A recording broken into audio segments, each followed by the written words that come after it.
আলাইহিসসালামকেও জানায় নাই, এমন কি যিনি সিংহায় ফুৎকার দিবেন আল্লাহ তিনাকেও কিয়ামত কোন দিন হবে এটা জানায় নাই।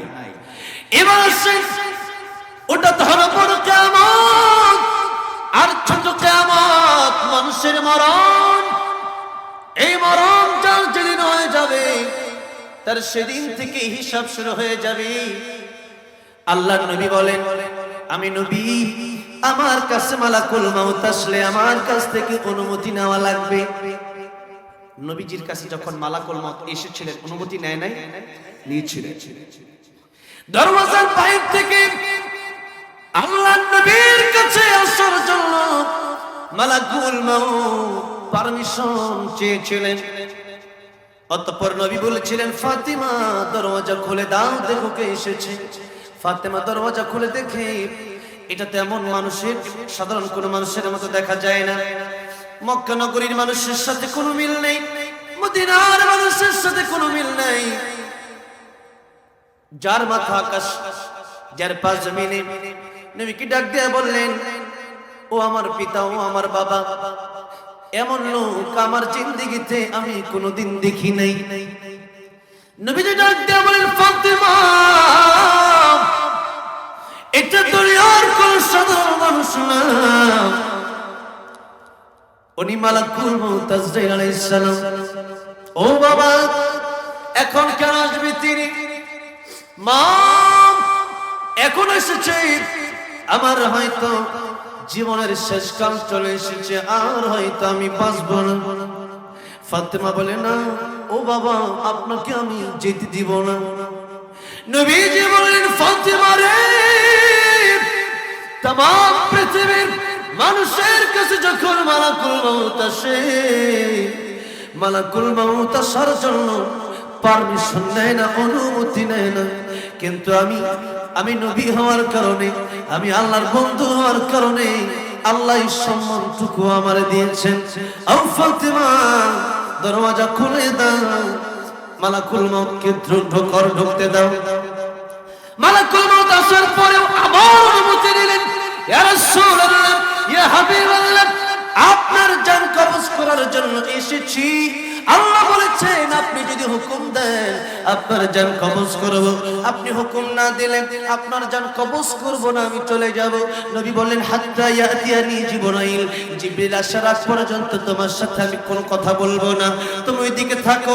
এদিক দিয়ে জিবরাইল আলাইহিস সালাম আসলেন, ও জিবরাইল, আমি তোমাকে এই জন্য ডেকেছি, আমি কি চলে যাব না থাকবো, এই পরামর্শটা তোমার কাছে চাই।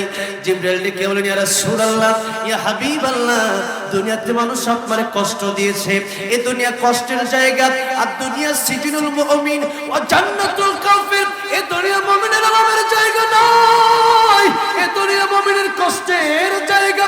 তাইফের ময়দানে আপনাকে পাথর মেরে রক্তাক্ত করেছে। ইয়া রাসূলুল্লাহ, ইয়া হাবিবাল্লাহ, আপনি আল্লাহর দরবারে যাবেন, আল্লাহর সাথে আপনি দেখা করবেন, আল্লাহর সাথে কথা বলবেন। ইয়া রাসূলুল্লাহ, ইয়া হাবিবাল্লাহ, এই দুনিয়ার চাইতে পরকালে আপনার জন্য কোটি কোটি গুণ নাজ নিয়ামত রয়েছে। ইয়া রাসূলুল্লাহ, যাওয়াটাই আমার আল্লাহ উত্তম মনে করেন। এবার আমার নবীজি এরপরেও কাঁদেন। আমার নবীকে জিবরাইল ডেকে বলেন, ইয়া রাসূলুল্লাহ, আপনি কেন কাঁদেন?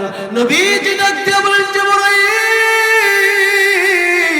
আমি কান্দি আমার গুনাহগার উম্মতের জন্য।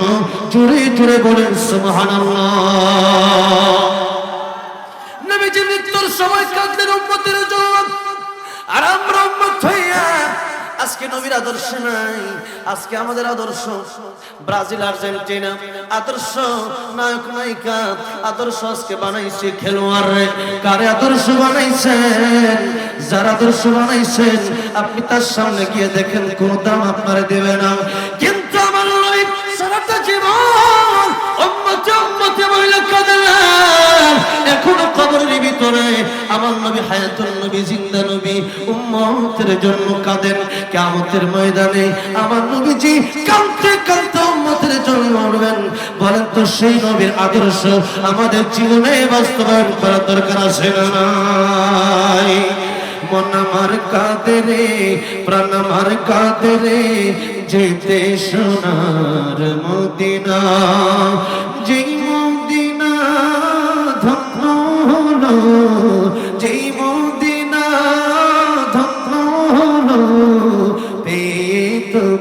ঠিকানা। মন আমার কাঁদে রে, প্রাণ আমার কাঁদে রে, যেতে সোনার মদিনা। ইউসুফ পেতে জুলেখা কাঁদে, সাহারা কেঁদেছে ইব্রাহিম তরে। সবারই সবর মহান আল্লাহ তোমায় দিয়েছে ভরে। যা আমি করতে চাই, যা আমি ধরতে চাই, যা আমি করতে চাই, যা আমি ধরতে চাই, মনে বাজে তাই মদিনা। মন আমার কাঁদে রে, প্রাণ আমার কাঁদে রে, যেতে সোনার মদিনা।